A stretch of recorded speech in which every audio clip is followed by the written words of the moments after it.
David Kilcullen isn't the first person to call the Iraq war a strategic screw-up, but he may be the first senior US military advisor to say that.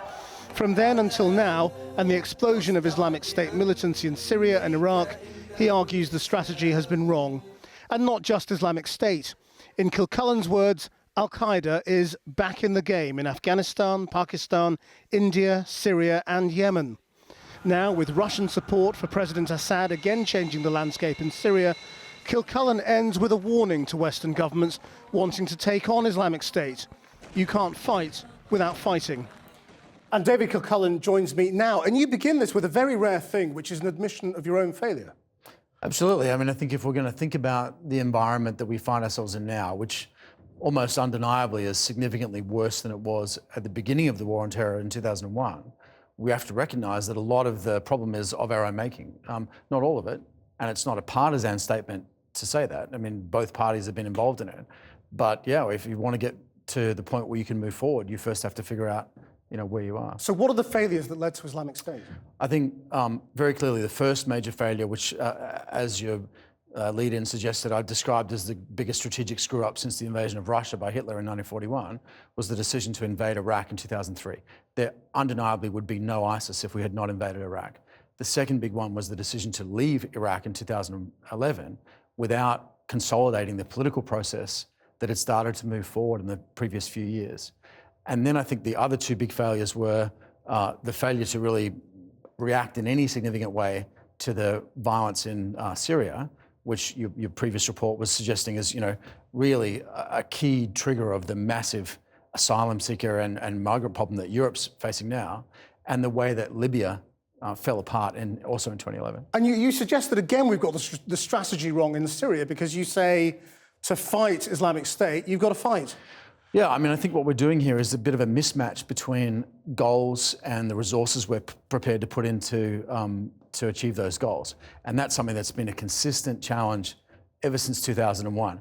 Again and again, we've put forward these very expansive goals, but we've been unwilling to provide the resources that you would need to achieve them. But do you mean ground troops?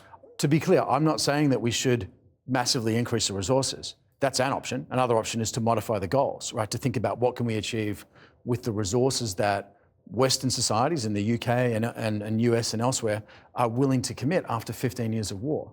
And if you continue to have a set of goals that are mismatched with your objectives, then it's a recipe for continued failure. I mean, the costs either way, either in actual resource or in human resource, are going to be immense.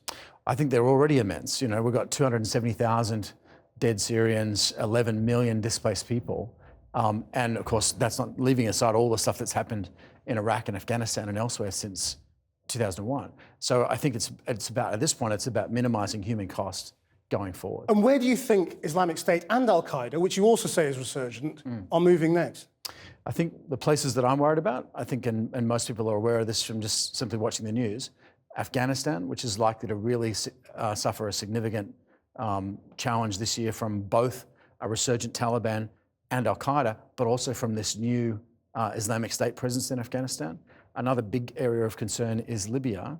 And then in Southeast Asia, we're seeing the emergence of a whole new collection of ISIS-aligned groups. And I mean, what you're describing is something worse than we started with before 9/11. Yeah, and as I say in the book, we now face not one, but two global terrorist organizations in an environment that's much less stable and much more fragmented than it was in 2001. And what do you think that means for attacks in Britain and Europe? I think there's a bit of a difference between Britain and continental Europe, but in both places there's somewhat elevated terror threat compared to what we've seen in the past. I think it is in fact significantly worse in continental Europe, but that's largely a matter of geography, right? Because it's basically a truck ride from Syria through Turkey into Eastern Europe. So open borders will make things worse? I don't think that it's that simple, right? I think what we're looking at here is a massive explosion of electronic connectivity in particular. When we planned the war on terrorism, it was before the smartphone, was before the expansion of the internet into the developing world. Now you can run a terrorist organization without any physical contact by exploiting those kinds of electronic connections. And that's one reason why we're seeing 10 to 12 times as many people become foreign recruits to ISIS as we saw even at the height of the Iraq war. David Kilcullen, thank you very much indeed. Thanks for having me.